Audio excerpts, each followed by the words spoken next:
Some of the most famous cars in film history never made it to a museum. They ended up in junkyards, barns, foreign collections, and stolen warehouses nobody was supposed to know about. These machines defined the movies they starred in, and then they simply vanished. But the stories of how they came back are almost more wild than the films themselves. Let's get into it.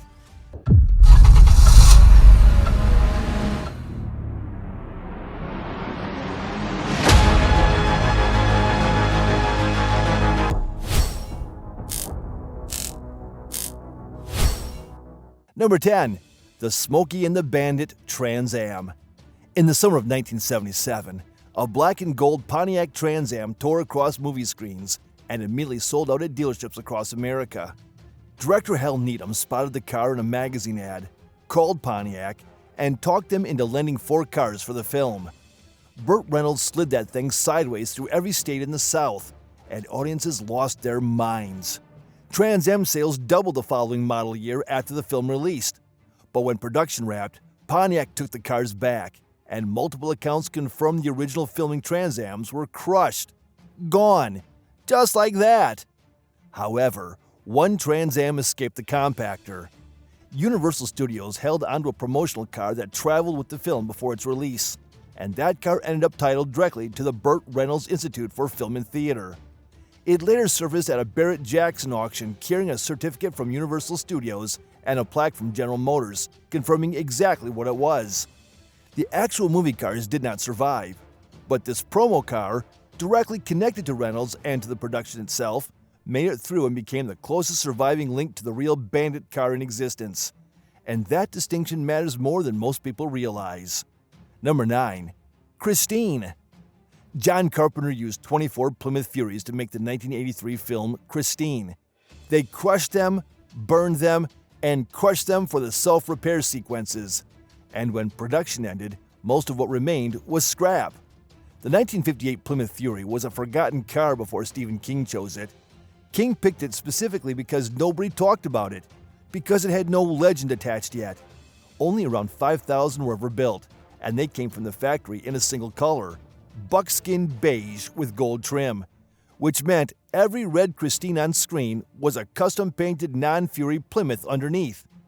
After filming ended, the surviving cars scattered. One stunt car was scheduled to be crushed, and a collector named Martin Sanchez saved it at the last minute, then spent years pulling parts from the other dead Christines to restore it back to its on-screen condition. That car now sits at the Peterson Automotive Museum in Los Angeles. A separate beauty car, the one used for close-up shots with full documentation back to Polar Films, traveled through a sweepstakes, a private collection in Arizona, and multiple auctions before selling at the Saratoga Motor Car Auction in 2020 for $275,000. Most of the Christines died in front of the cameras. These 2 survived, and if you believe in what the movie was saying, maybe that makes a certain kind of sense. Number 8. The Back to the Future DeLorean. The part most fans do not know is that the hero DeLorean from the original 1985 film spent years decaying on an outdoor Universal Studios backlot while visitors walked past it. 3 DeLoreans were built for the first film. Car A was the hero vehicle for all close-up shots with Michael J. Fox and Christopher Lloyd. Car B was the stunt car, actually struck by a real train during filming. Car C was cut into sections so cameras could fit inside for interior shots. After the trilogy wrapped, Car A went on display at Universal Studios Hollywood and was left to the weather. It sat there fading apart, deteriorating into something that looked nothing like what audiences remembered. Film co-writer and producer Bob Gale saw the car at a Nike publicity event in 2011 and was, by his own account, appalled at its condition. That reaction kicked off a restoration led by a team called Temporal FX, who dismantled and documented every component before rebuilding the car to better than its original state. The car went on permanent display at the Peterson Automotive Museum in Los Angeles in 2016 and was later added to the National Historic Vehicle Register. It came back from the edge of total destruction. Now it sits on a climate-controlled gallery where people fly in just to stand next to it. Number 7. Eleanor. The 2000 remake of Gone in 60 Seconds featured a customized 1967 Mustang Fastback designed by illustrator Steve Stanford and built by Chip Foose, painted in pepper gray with 2 black racing stripes down the center. 11 Mustangs were built for the film, 3 fully functional cars and 9 body shells. Many of the functional cars were destroyed during the stunt-heavy shooting schedule. The hero car, the beauty vehicle used for all close-up shots, was the most complete version built, and after production it moved through a chain of owners and disappeared from public view for years. But it came back. In 2013, it sold at auction for $1 million. When it returned to auction in January 2020, it brought $852,000, well above its pre-sale estimate, and landed alongside the Bullitt Mustang in the record books as one of the most valuable movie Mustangs ever sold at public auction. What made it worth that kind of money was simple. Replicas of Eleanor exist by the thousands, some selling for $180,000 to $300,000, because the design became so beloved that an entire industry built itself around copies. But there is only one car that was actually built for the film, that was actually on set, and that Nicolas Cage actually drove through that final chase.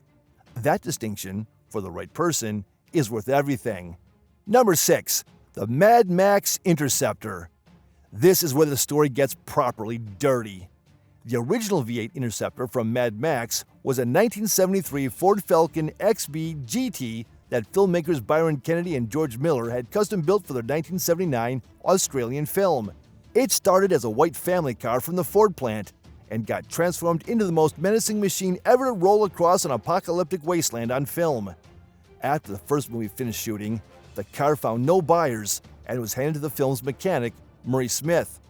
When Mad Max 2 went into production, the team bought it back, beat it up further for the sequel, and then sent it to a wrecking yard in Adelaide Hills, South Australia, where filming wrapped again.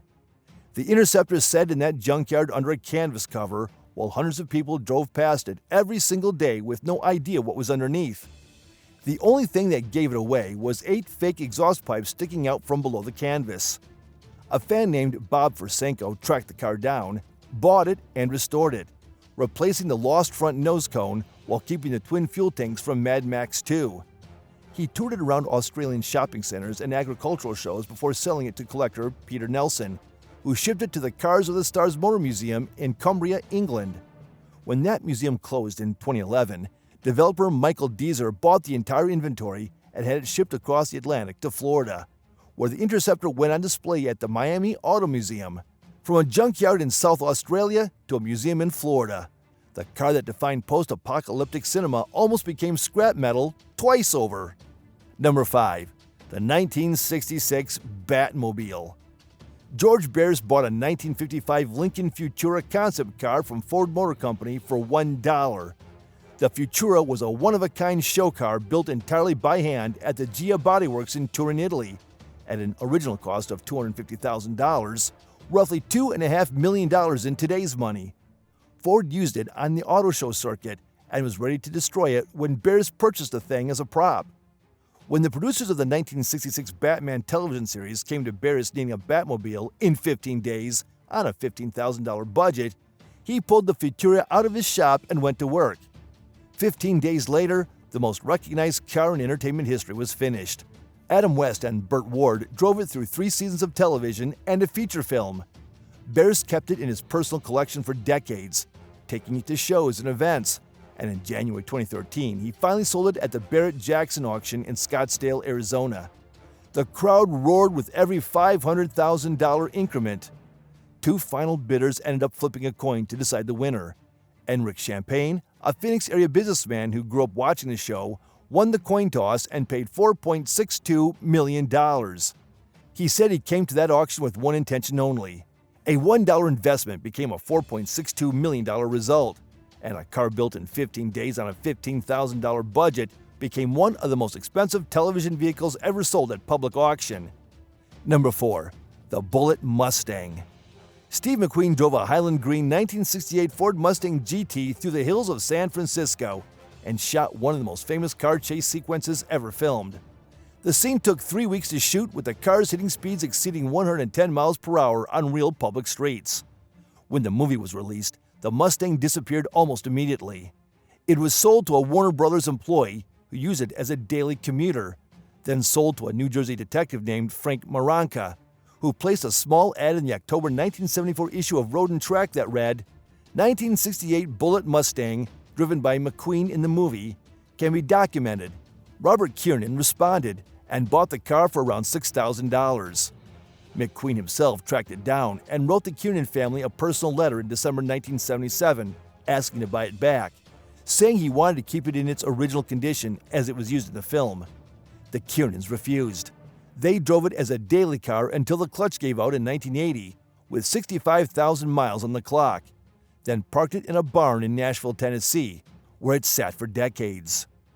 Robert Kiernan passed away in 2014, and his son Sean quietly got the car running again before revealing it at the Detroit Auto Show in January 2018. 2 years later, Sean drove it onto the Mecum auction block in Kissimmee, Florida.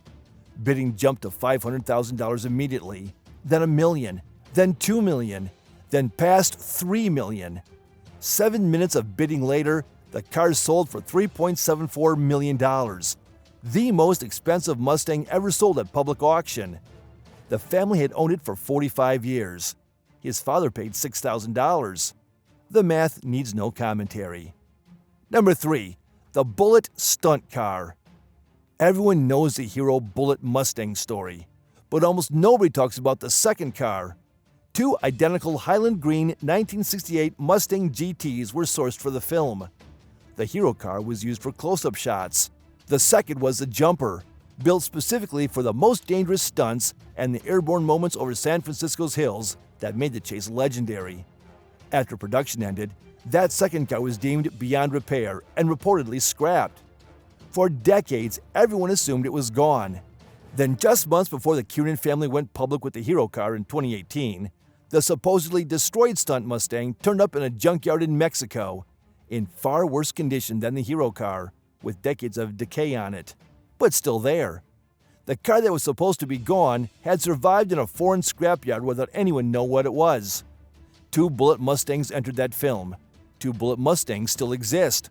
The timing of that discovery, arriving right as the world was about to learn the hero car had been sitting in a Tennessee barn for 40 years, was either the most extraordinary coincidence in automotive history or proof that some cars simply refuse to die.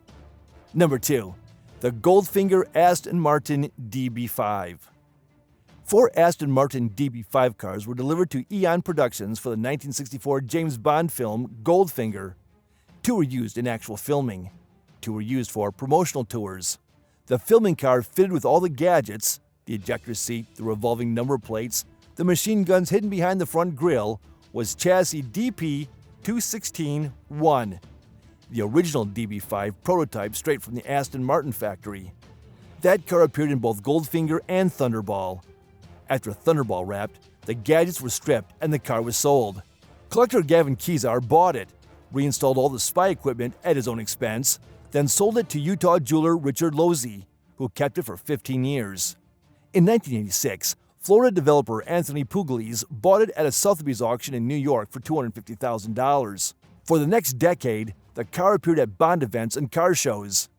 Then, on the night of June 18, 1997, thieves cut through the fence at Boca Raton Airport in Florida, disabled the alarm, and dragged the car out of Pugliese's private hangar. No one saw it happen. No radar tracked what left that runway.